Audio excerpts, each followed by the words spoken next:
Микки недоумевал, почему его сын Патрик каждый день возвращается домой голодным. Когда мальчика отправляли в школу, он всегда брал с собой коробку для ланча, и в ней было достаточно еды. Ситуация усугублялась тем, что маленький Патрик, казалось, испугался, когда родители спросили его об этом. Микки был обеспокоен сложившейся ситуацией и решил обратиться в школу, чтобы выяснить, знают ли они, что происходит. Но директор, так же как и Микки, не знал о происходящем. Они решили применить другой подход и опросить одноклассников Патрика. Но другие ученики сказали им, что Патрик никогда не приносил обед из дома. Эта информация потрясла Микки до глубины души. Его смутил тот факт, что другие ученики полагали, что у Патрика нет еды, потому что семья бедная. Когда Патрика вызвали из класса и спросили о еде, он начал плакать, что заставило его родителей почувствовать себя еще хуже, но он не предоставил никакой информации. Подсказку им дала классная руководительница. Она рассказала Микки и директору, что их новый учитель математики вел себя странно, когда находился рядом с Патриком.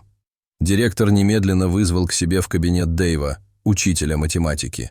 И когда он увидел Микки, сидящего там, его поведение изменилось. Директор расспросил Дэйва о Патрике и его ситуации. Но Дэйв сказал, что понятия не имеет, о чем они говорят. Директор попросил разрешения поговорить с Дэйвом наедине, и Микки согласился. Но его подозрения насчет Дэйва подтвердились, когда классная руководительница, пришедшая утешить Микки, попыталась заявить, что, по ее мнению, Дэйв что-то замышляет. Микки, очевидно, нужно было немедленно принять меры. Однако все обернулось не так, как он надеялся.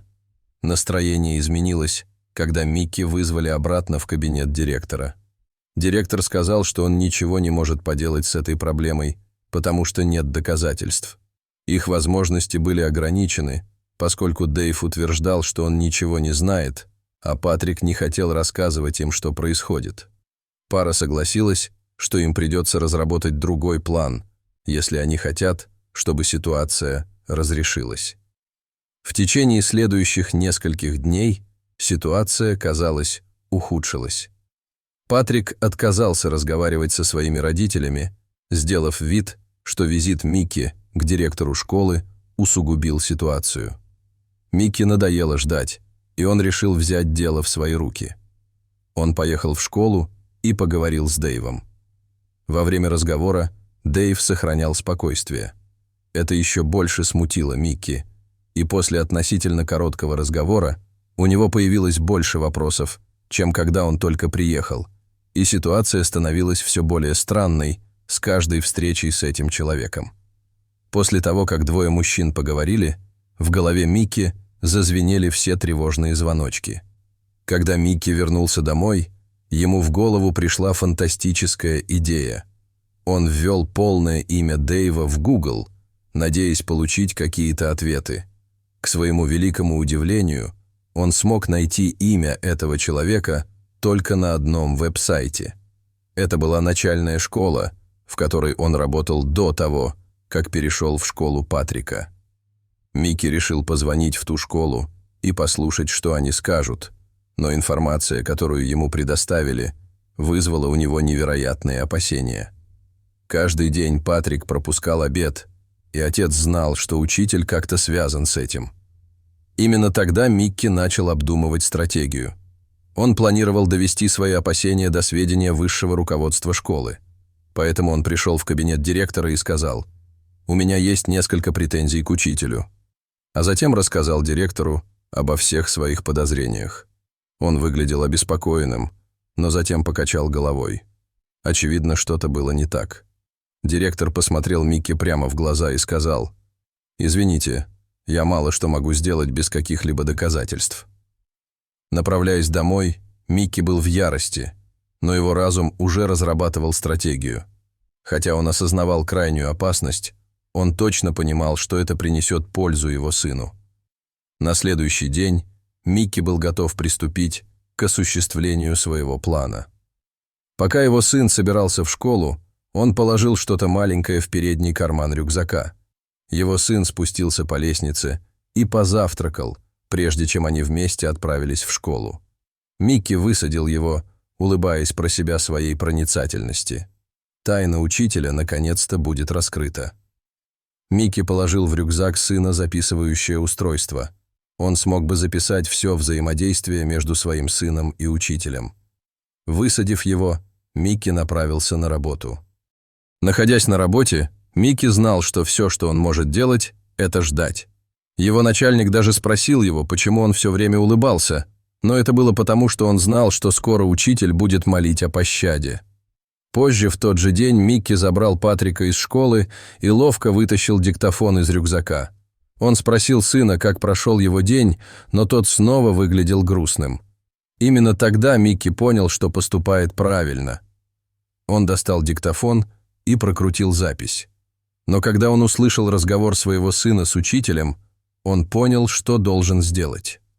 Микки позвонил директору и организовал встречу на следующий день. Он объяснил, что должен был предоставить доказательства, которые позволили бы раскрыть дело. Теперь все, что нужно было сделать Микки, это дождаться этой встречи. Теперь он был таким же самодовольным, как и всегда, и позаботился о том, чтобы тайна учителя выплыла наружу. В конце концов, его сын умолял его не делать этого. Но каким бы он был отцом, если бы не защищал своего сына? На следующий день после школы Микки сидел с Патриком и директором в его кабинете. Прождав 5 минут, Дэйв тоже вошел. Он выглядел удивленным, как будто понятия не имел, что сейчас произойдет. Микки удовлетворенно улыбнулся и задал важный вопрос. «Мне включить запись для вас, директор?» Микки получил разрешение и начал проигрывать запись. Он увидел, как побледнел учитель, услышав свой голос на диктофоне. Он почувствовал, что вся кровь отхлынула от его лица. Все были потрясены услышанным.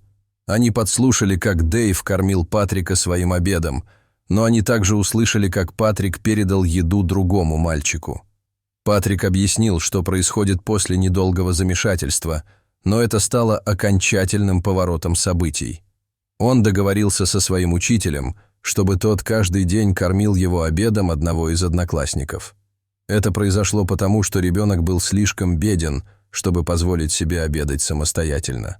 В этом случае Патрик был рад пожертвовать своей едой ради менее удачливого одноклассника, а Дэйв гордился этим и каждый день приносил Патрику разные сладости. Патрик был смущен и не хотел, чтобы кто-нибудь знал об этом, но с тех пор Микки готовил 2 обеда сыну в школу. Дорогие зрители, что вы думаете об этой истории? Расскажите, пожалуйста, в комментариях. А если вам понравилось это видео, то ставьте лайк и подписывайтесь на наш канал. До свидания.